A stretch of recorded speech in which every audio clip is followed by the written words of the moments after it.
আল্লাহ বলে, বান্দা আমার মতো দয়ালু মনিব থেকে কেড়ে তোরে আলাদা করে দিল। মা গাররাকা, আরে বান্দা আমার থেকে কেন আলাদা হলি? আমি কি অপরাধ করেছি? সারাদিন আসমানে আলো দিয়ে আমি অন্যায় করছি?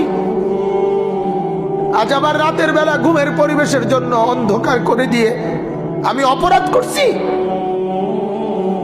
মা গাররাক, এই যুবক, তোমার কাছে তোমার মালিক অপরাধ কি করছে বল না বেটা, বল। কেন সেজদা করলি না ভাইয়া? আল্লাহ তোমার কাছে কি অন্যায়টা করছে? কি অন্যায়,